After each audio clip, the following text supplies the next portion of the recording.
with manager Lee Allinson. Lee, first of all, there's been a lot of tweets and media stuff out this week about our unbeaten record. Firstly, what does it feel like to be compared to the likes of City, Chelsea and... Listen, we just take it in our stride, and as I said the other week, I'd rather of the 6 games we've drawn, to be honest with you, I'd rather have won 3 and lost 3, because we'd be 3 points better off. But listen, it's lovely that the unbeaten run's carrying on, it's still going, but we don't really pay attention to it. You know, people talked about pressure of losing it, but I don't feel any pressure on an unbeaten run. The pressure comes when you haven't won for 4 or 5 games to try and get a win. So no pressure on it. It's been a great run so far. It is going to turn at some point. Just spoke to the boys in there about at some point this season we're going to have a run of 2 or 3 bad results, and it's how we recover. So why it's all going good at the moment, it's all nice, but it will change at some point. There's a lot to talk about. Can you just give us an insight to the match? Lively affair, wasn't it? You know, it was an all-out war, which, you know, I've watched Coalville. I think they're a very good side. Said to the boys before the game where I felt we could hurt them down the sides.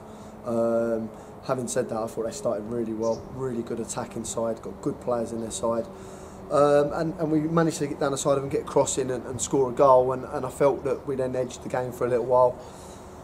And then we've gone 2-0 up, and I mean, I don't know what's happened. Lucas, lack of discipline, losing for probably 3 games now.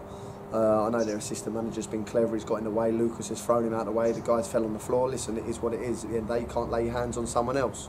So yeah, Lucas has been sent off, and then we're on the back foot straight away, but luckily enough, I've never been involved in a game where 2 players have been sent off for doing 2 things in the dugout. Their lads come over and clearly raked Brett down the back of the legs and to get the ball, and he has to go as well. So the referee's evened it up, Brett's gone, which is again a bit of lack of discipline from Brett, he knows, but then the game's 10v10, and we've had a great chance to go 3 up at half time. Just before half time, we keep them, had a great save, and said to the boys, don't be shocked, you know, because they're a good side, they can go and get 2 or 3 goals quite easily.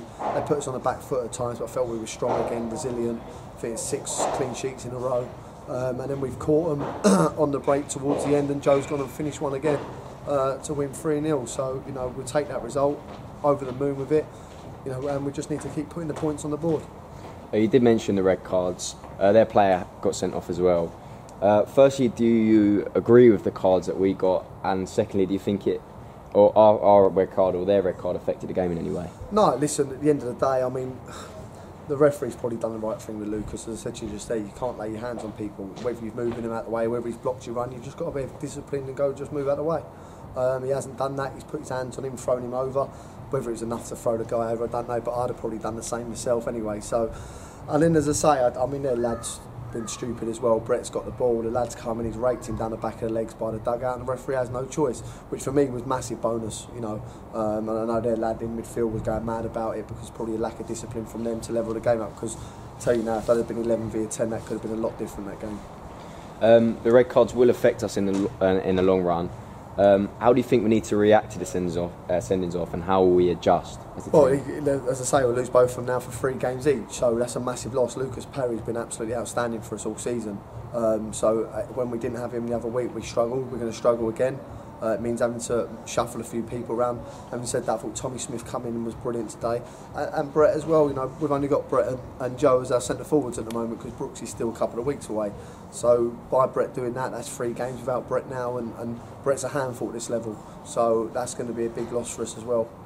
Lucas getting sent off meant that Martel had to come in as a fullback. Is that a position he usually plays? No, he has played there a number of times. So when he played for Zima Abbey.